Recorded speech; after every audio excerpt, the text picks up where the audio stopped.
타운홀에 가면 무지라는 숍이 있습니다. 혹시 가보셨어요, 여러분? 갈로 해서 한자로 무인 양품 이렇게 돼 있거든요. 무인 양품이라는 무지라는 브랜드는 1980년도에 일본에서 시작된 라이프스타일 브랜드입니다. 주로 생활용품을 많이 파는 그런 회사인데요. 일본이 장기 침체를 겪었던 그 10년 동안 놀랍게도 440% 이상의 매출을 올리고 경상이익만 약 17,000%의 이익을 남겼던 그런 회사입니다. 엄청난 침체 속에서도 엄청난 수익을 남겼던 그런 회사였고, 그래서 그 회사를 가리켜서 무인신화라고 그렇게 부릅니다. 지금은 25개국에서 약 700여 개의 점포가 있고요. 연간 4조 원 정도의 매출을 올리고 있는 성공 가도를 달리고 있는 그런 기업입니다. 여러분은 이 회사가, 이 브랜드가 왜 성공을 할 수 있었다고 생각합니까? 그것은 단순히 우리 제품이 더 싸고 우리 제품이 더 좋다라는 것을 말한 것이 아니라 라이프 스타일을 그들의 소비자들에게 팔았기 때문입니다. 이것만으로는 충분하다라는 철학을 가지고 무인 양품이라는 그 브랜드의 이름이 말해주듯이 브랜드는 없지만 좋은 물건이 여기 있습니다 라는 이런 라이프 철학을 소비자들에게 팔았거든요. 그래서 소비자들은 단순하고 또 심플하며 본질을 추구하는 그 소비자들의 가치와 욕구에 그것이 정확하게 들어맞아 가지고 성공할 수 있었던 그런 브랜드라고 할 수 있습니다. 지금 사람들은 라이프 스타일을 추구하며 살아갑니다. 라이프 스타일이란 한 사람이 가지고 있는 어떤 생각이나 또 삶의 목표나 삶의 방식을 말해주죠. 그래서 어떤 사람이 어떤 라이프 스타일을 추구하느냐를 보면 그 사람이 지금 무슨 생각을 하고 있고 또 어떤 가치관을 가지고 또 어떤 삶의 목표를 가지고 살아가는지를 간접적으로 우리들이 읽어낼 수 있습니다. 세상 사람들은 자기가 추구하는 또 자기가 원하는 라이프 스타일을 선택해서 살아가죠. 그러나 성도인 우리들은 하늘에 있는 라이프 스타일, 하늘에 관한 것들을 추구하며 살아가는 사람들입니다.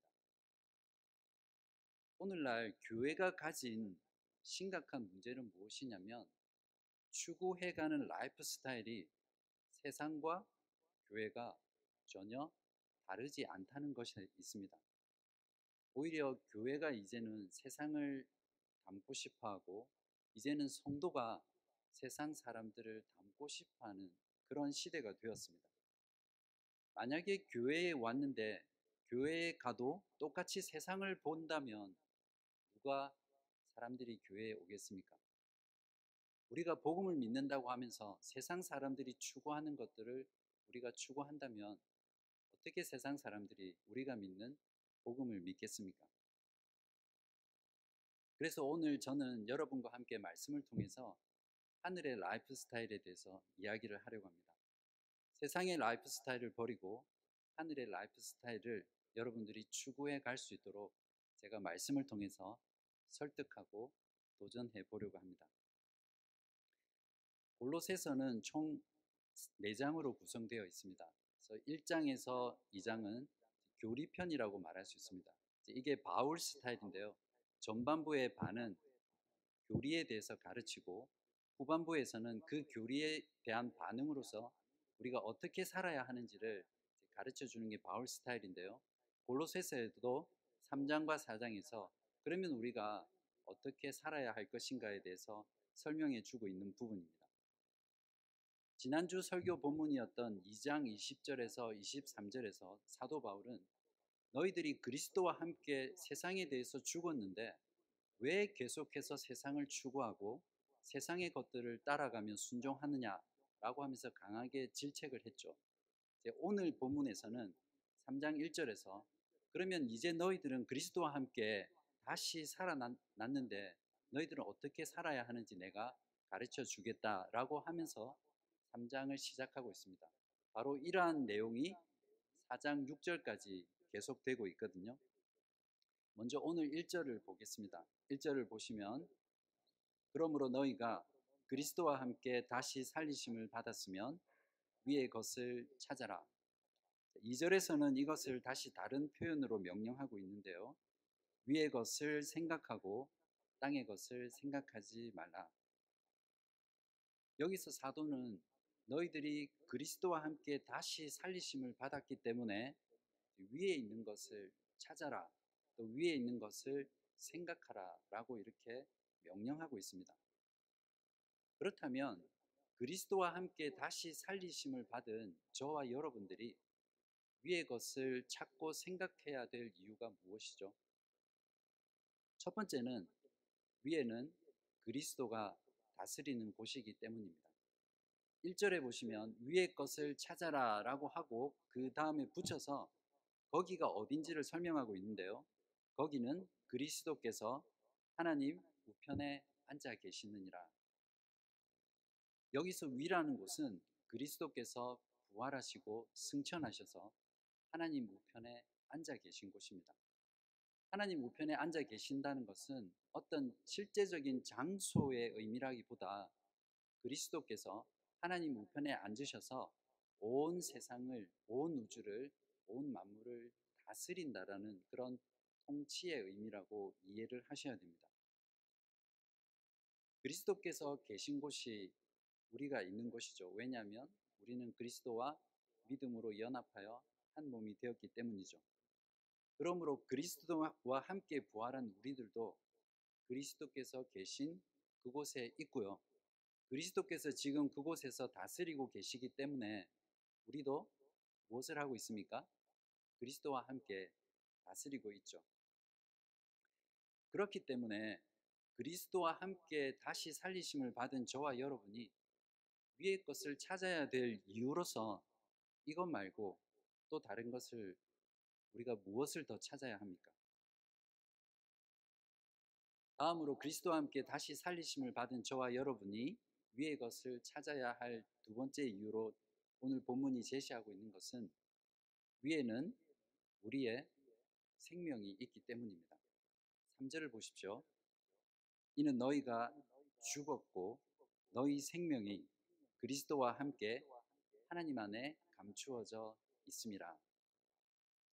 사도 바울은 우리 생명이 그리스도와 함께 하나님 안에 감추어져 있다고 선언하고 있습니다.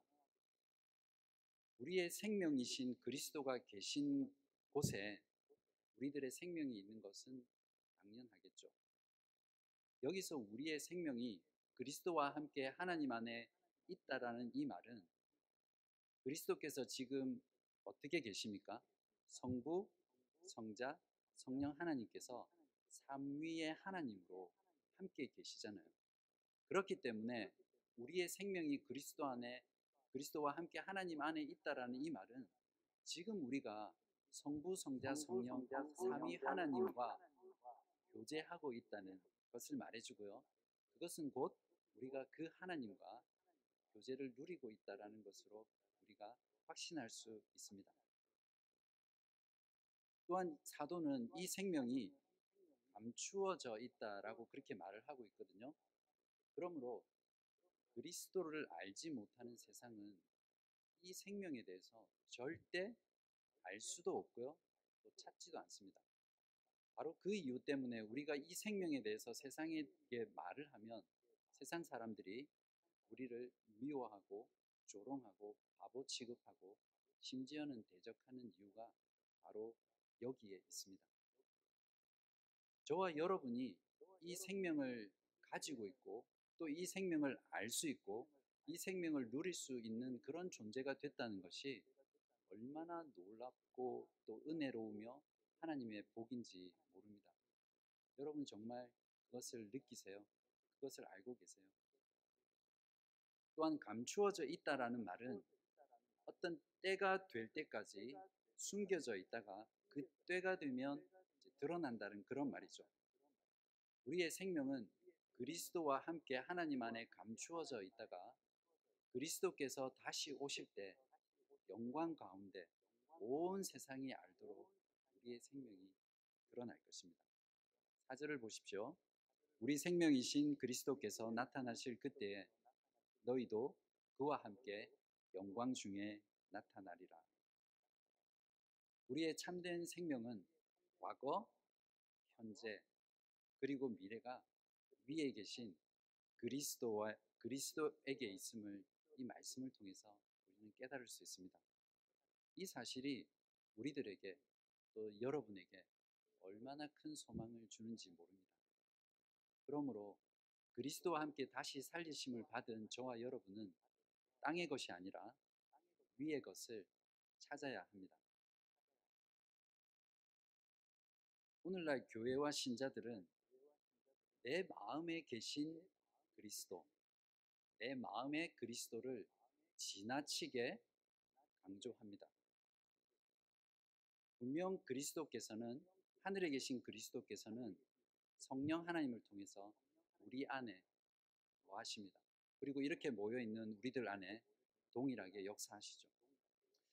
문제는 무엇이냐면 내 마음의 그리스도를 너무 강조하다 보니까 신앙생활이 철저히 개인적이고 주관적이며 또 내가 느끼는 무엇, 내가 경험하고 체험하는 무엇으로만 생각하게 된다는 것이죠. 그 결과 부활하신 몸으로 지극히 높은 곳에 계신 그 그리스도를 놓친다는 것이죠.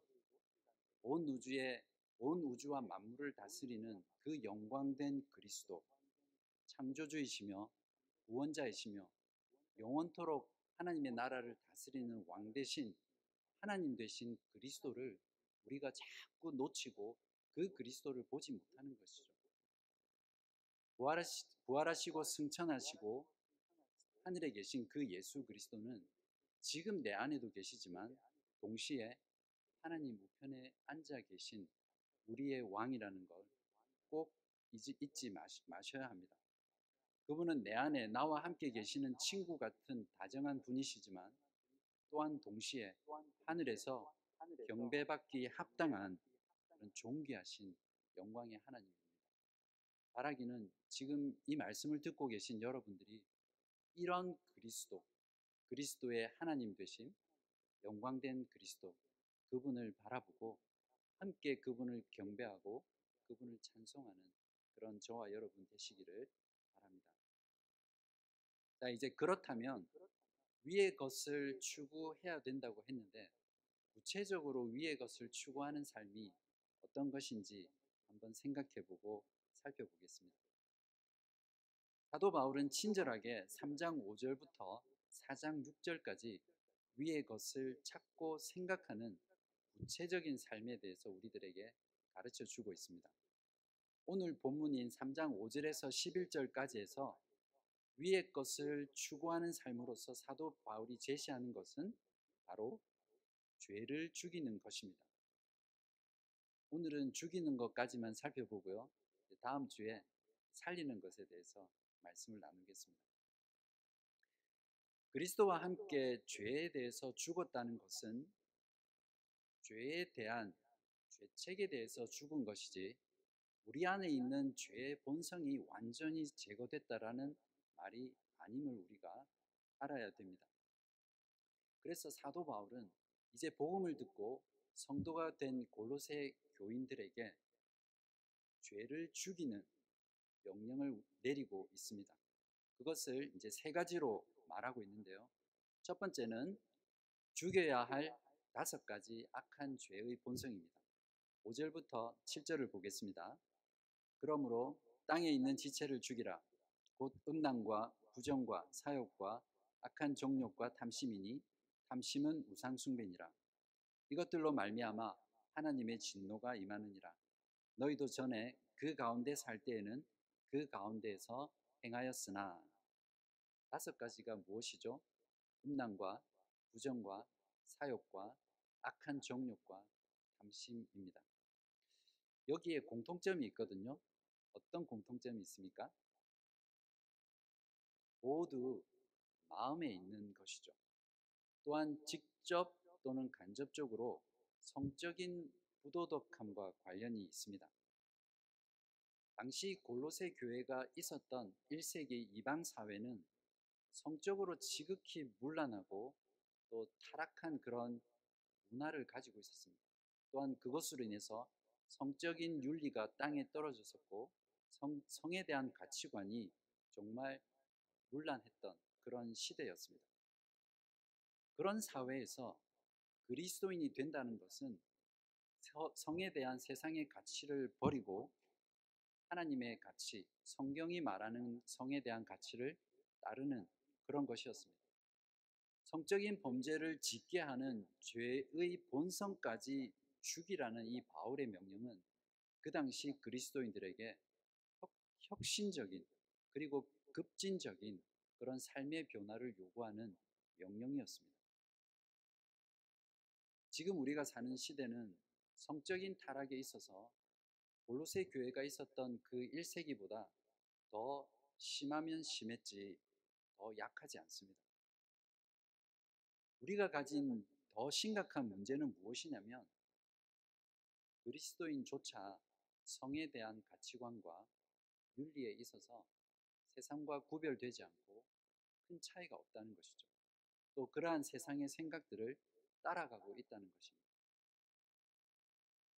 제가 대학부 생활을 할 때만 해도 결혼 전에 그리스도인의 혼전 순결은 너무나 당연한 것이었습니다. 그것으로 고민하지 않았습니다.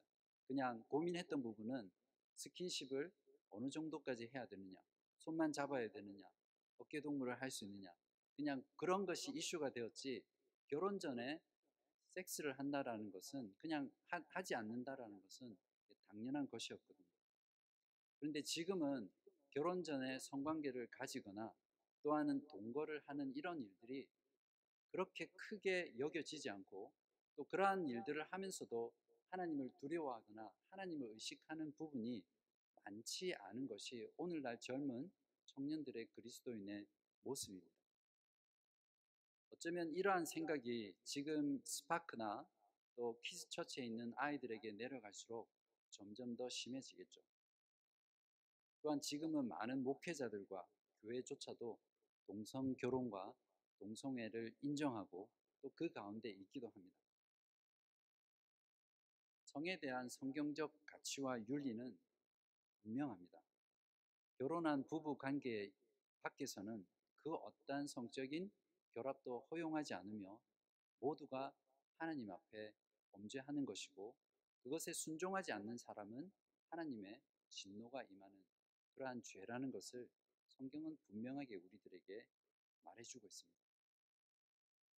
그러므로 위의 것을 추구하는 삶은 악한 죄의 본성을 죽이는 삶이고 특별히 성적인 것과 관련된 그러한 죄악된 본성을 죽이며 사는 것입니다. 두 번째로 사도 바울이 죽이라고 말하고 있는 것은 벗어버려야 할 5가지 죄악된 행위입니다. 여기서 벗어버린다는 말은 제거해버린다, 또 치워버린다라는 그런 의미가 강하거든요. 그렇기 때문에 죽인다라는 말과 비슷한 말로 우리가 이해할 수 있습니다.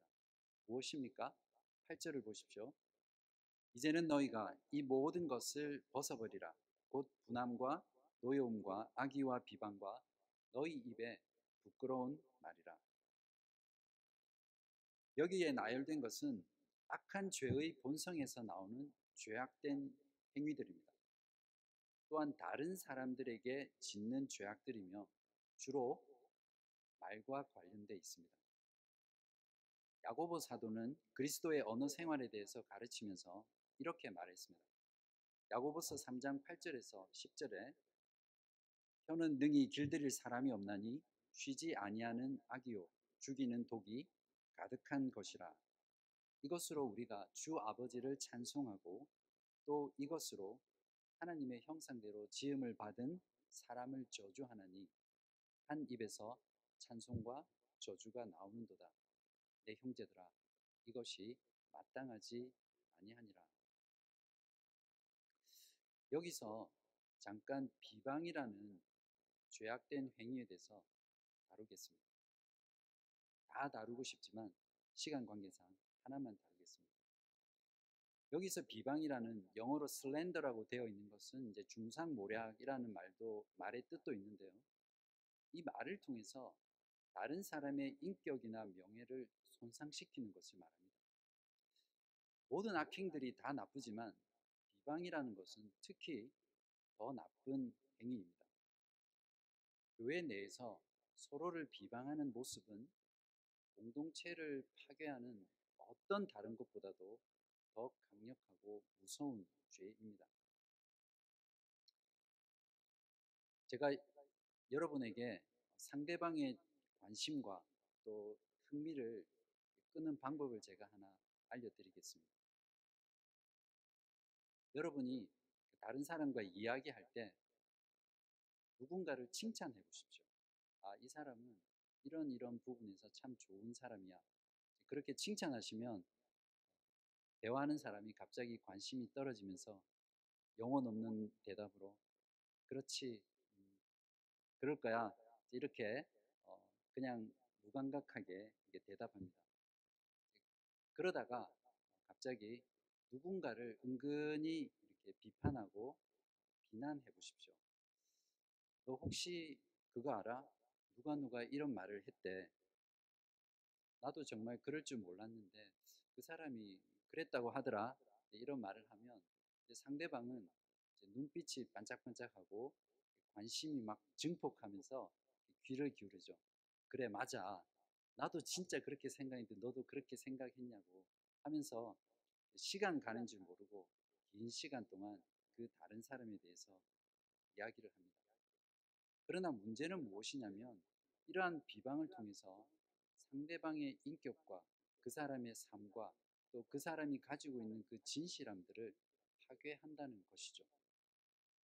우리가 신앙생활 하는 가운데 교회 안에서든 또 바깥에서든 이러한 비방을 하는 일들은 우리가 중단해야 되고 정말 하나님 앞에서 끊어버려야 될 그러한 말에 대한 악행입니다.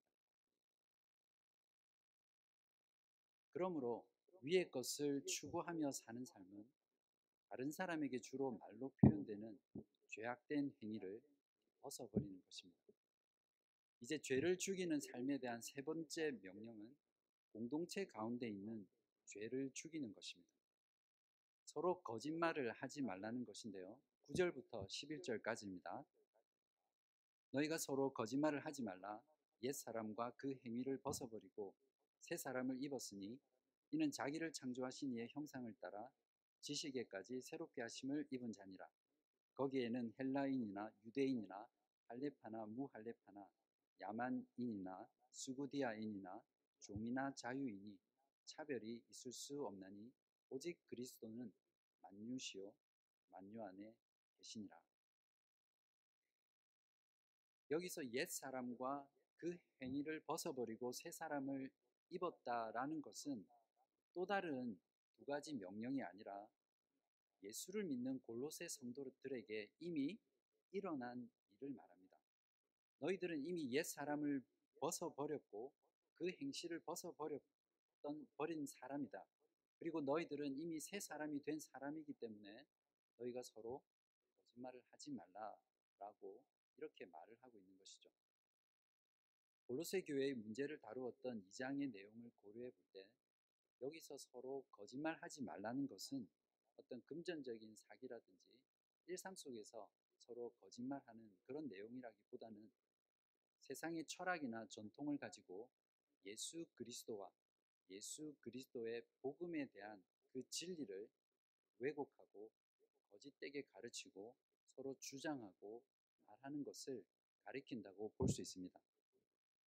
11절에서 알 수 있듯이 실제 골로새 교회에는 서로 다른 계층, 서로 다른 민족, 서로 다른 전통, 또 서로 다른 배경, 문화와 신분을 가진 사람들이 복음을 듣고 한 교회 공동체를 형성한 곳이었거든요.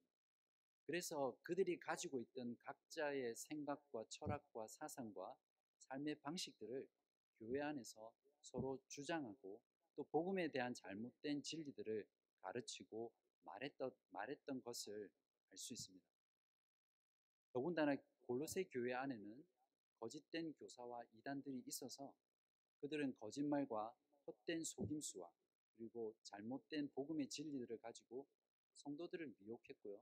또 그렇게 성도들을 미혹해서 성도들이 그리스도에게서 떠나도록 또 진리에서 떠나도록 했던 그러한 모습들이 골로새 교회 가운데 있었습니다. 그래서 사도는 그들이 이미 하나님의 형상을 따라 지식에까지 새롭게 된 새 사람이고 또 지금도 그 지식이 새롭게 되어서 참된 지식에 이르는 그러한 너희들이 그러한 존재이기 때문에 너희들은 이제 서로 거짓말하는 것을 멈추어야 한다라고 말을 하고 있는 것입니다. 오늘날 교회에는 가짜 복음이 판을 치죠. 마치 독사가 안방에 와리를 트고 있는 것처럼 거짓된 복음, 진리가 아닌 복음이 교회 한가운데서 주인 행사를 하고 있는 그런 시대입니다. 예수를 믿으면 세상에서 성공하고 잘되고 부자가 되고 건강하며 자녀들도 복을 받는다라는 이런 번영신학, 예수를 믿는 사람일수록 출세하고 높은 자리에 올라가서 성공해야 그것을 보고 세상 사람들이 예수를 믿는다는 거죠. 예수를 믿는 사람이 직업도 없고 가난하게 살면 오히려 그것이 복음 전도에 방해가 된다라고 가르치는 것이 오늘날 현대 교회의 거짓말입니다. 영성을 강조하고 또 신비주의나 신비 체험을 강조하면서 그러한 신비로운 일들 체험을 해야만 그것이 더 높은 신앙이고 더 진짜 신앙이라고 가르치는 그런 거짓 복음이 교회 안에 난무합니다.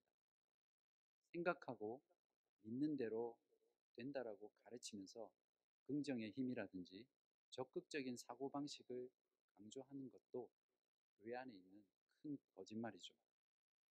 교회를 기업화해서 마케팅과 심리학으로 교회를 성장시키려고 하는 이런 수많은 시도들이 오늘날 우리들이 신앙생활하고 있는 교회의 잘못된 거짓으로 가득한 모습입니다. 아메리칸 가스펠이라는 영상이 있습니다.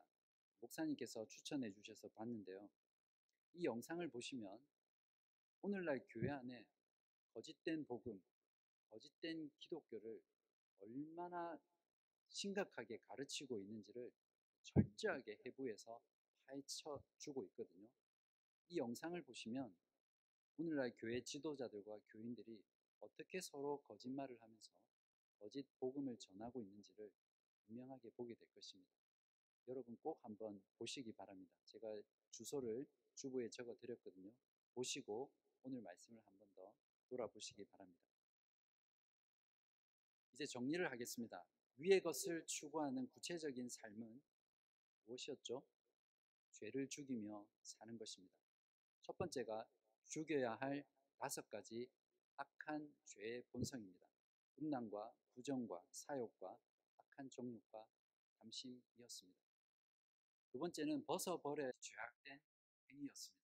음란과 노여움과 악의와 비방과 입에서 나오는 더러운 말이었습니다. 세 번째는 공동체 가운데 서로 거짓말을 하지 말고 오직 진리만을 말해야 된다는 것이었습니다. 그리스도와 함께 다시 살리심을 받은 저와 여러분은 이처럼 죄를 죽이며 살아야 하고요. 죄를 죽이며 위의 것을 추구해야 될 삶의 이유는 위에는 그리스도가 계시고요. 또한 그곳에 우리의 생명이 있기 때문입니다. 여러분 이것을 늘 마음에 간직하면서 사셔야 합니다. 그래야만 지속적으로 죄를 죽이는 그 삶을 통해서 위의 것을 추구하며 살아갈 수 있는 힘과 능력과 동기를 우리 안에서 계속해서 이어받을 수 있거든요. 혹시 여러분 가운데 오늘 사도 바울을 통해서 우리에게 죽이라고 하신 이 죄의 본성들, 또 죄악된 행위들, 거짓말들, 이러한 것들에 여전히 빠져 계시고 여전히 그 죄 가운데 계신 분이 계시다면 거기서 나오십시오. 단순히 죄를 자각하고 죄를 깨닫고 회개 기도를 드린다고 해서 참된 회개를 한 것은 결코 아닙니다. 진정한 회개란 내가 있는 그 자리에서 돌이켜서 하나님께로 돌아가는 것입니다. 죄를 죽이고 하나님께로 돌아가서 그리스도께 나아가서 그리스도께서 십자가에서 우리를 위해 이미 이루신 그 죄의 용서, 죄사함, 거룩함과 의롭게 된 것으로 다시 우리가 살아나야 됩니다. 사랑하는 여러분, 우리가 예수 그리스도를 믿고 부활하고 다시 살아난 존재이지만, 그래서 죄에 대해서 죽은 존재이지만, 우리 안에 여전히 그 죄의 본성이 너무나 크게 자리 잡아서 이러한 죄악된 본성을 제거하고 죄악된 행위를 우리 삶 가운데 끊어내는 것이 얼마나 힘들고 얼마나 어려운지 저와 여러분은 잘 압니다. 그렇죠. 심지어는 이러한 죄를 죽이는 일에 우리가 실패해서 그 실패 가운데 난망하고 좌절할 때가 얼마나 많습니까? 그러나 그럴 때마다 위에 계신 그리스도를 바라보십시오. 그분께 나아가서 우리의 죄를 자백하면 주님께서는 우리의 죄를 용서해 주시고 우리를 거룩하고 의로운 자로 여겨주시고 삼아주시고 또 우리 안에 그러한 새로운 본성들을 계속해서 성령을 통해서 공급해 주실 것입니다. 실패가 절망으로 끝나게 하지 마십시오. 예수님의 옷자락을 붙잡고 구원을 얻었던 그 혈루병을 앓던 그 여인처럼 그리스도의 십자가를 붙잡고 예수 그리스도의 용서와 치유와 회복을 경험하시기 바랍니다. 그래서 여러분의 실패가 그 끝에는 기쁨과 감사로 끝나게 만드시기 바랍니다. 몇 년 전에 웨딩 관련 사업을 하는 고객을 위해서 아내와 함께 그분을 이제 도와드린 일이 있었습니다.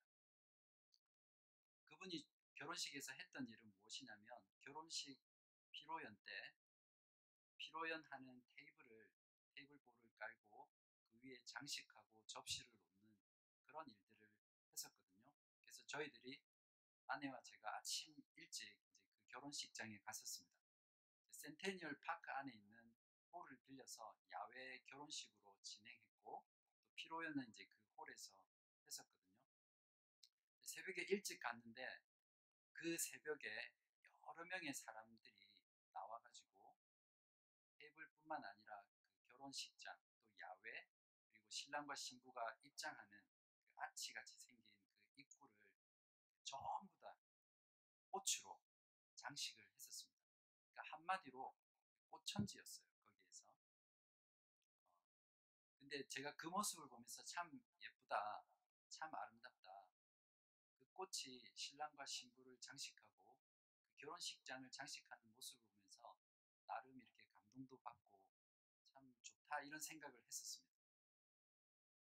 나중에 결혼식이 끝나고 고객 되는 분이 이제 저에게 죄송합니다.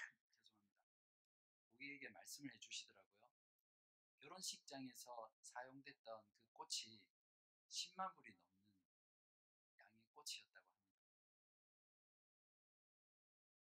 결혼식이 끝나고 그 많은 꽃들은 어떻게 됐을까요? 결혼식이 끝나자 결혼식장과 신랑과 신부를 화려하게 장식해 주었던 그 10만 불어치의 꽃은 쓰레기차에 실려서 쓰레기장으로 가서 소각되었습니다. 그때 버려진 꽃을 조금 챙겨서 집에서 갖다 놓고 며칠 동안은 예쁘게 봤었는데요. 만일 여러분이 지금 이 땅에서 추구하는 것들이 영원하지 않은 것이라면 여러분의 인생은 결혼식을 화려하게 장식하고 아름답게 장식하고 끝나자마자 쓰레기가 되어버린 그 10만 불어치의 꽃과 같은 그런 인생이 될 것입니다. 여러분이 이 세상 가운데 추구했던 모든 세상적인 것들은 잠깐 동안 여러분의 삶을 치장했다가 사라지는 그러한 것들입니다. 여러분은 지금 어떤 라이프 스타일을 추구하고 계십니까? 위의 것은 영원히 사라지지도 않고 또 결코 빼앗길 수 없습니다. 왜냐하면 그곳에 그리스도가 계시고 우리의 생명이 있기 때문이죠. 그러므로 여러분, 영원한 하늘의 라이프 스타일을 추구하며 이 땅을 살아가시기 바랍니다. 성도는 이 땅에 살면서 하늘에 앉아 있는 자입니다. 또한 동시에 성도는 하늘에 앉아서 이 땅을 살아가는 자입니다. 그렇기 때문에 성도는 이 땅을 살면서 하나님의 하늘의 것을 추구하고 또 하늘에 앉아서 땅의 것을 죽이는 사람들입니다. 오늘 말씀을 통해 여기 계신 여러분 그리고 줌을 통해 참석하시는 모든 교우분들께서 위의 것을 열렬히 찾고 또 위의 것을 늘 생각하고 마음을 두며 살아가십시오. 이처럼 하늘의 것을 추구하는 삶이 그리스도와 함께 다시 살리심을 받은 저와 여러분이 추구해야 될 헤븐 스타일입니다. 여러분, 이 땅에는 어떤 스타일이 있습니까? 이 땅에는 강남 스타일이 있습니다. 그렇지만 우리에게는 헤븐 스타일이 있습니다. 기도하겠습니다.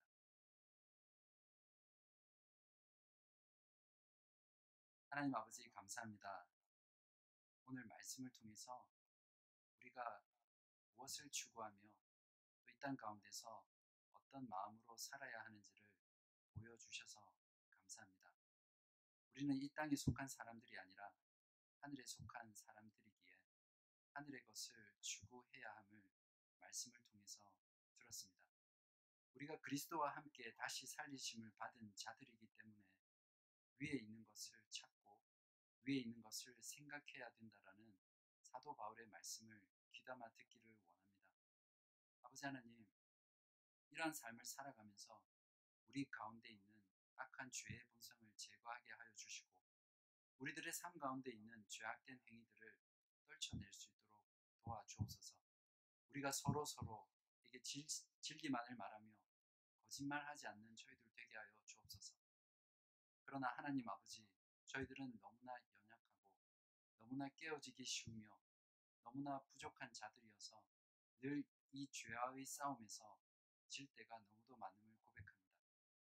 우리 주의 성령께서 우리를 도와주셔서 그리스도 안에서 이러한 위의 것을 추구하는 삶, 죄를 죽이는 삶을 살아갈 수 있도록 하나님께서 은혜를 주옵소서. 그러한 삶을 살아갈 수 있는 힘과 능력을 함께 주시기를 간절히 원합니다. 또한 서로가 이러한 삶을 살 수 있도록 서로를 기도 가운데 격려하며 세워주는 그러한 저희들 되게 하여 주옵소서. 우리의 생이 다하는 그날까지 위의 것을 추구하며 하늘의 것을 추구하며 살아가는 저희들 되게 하여 주시기를 우리 주 예수 그리스도의 이름으로 기도하옵나이다.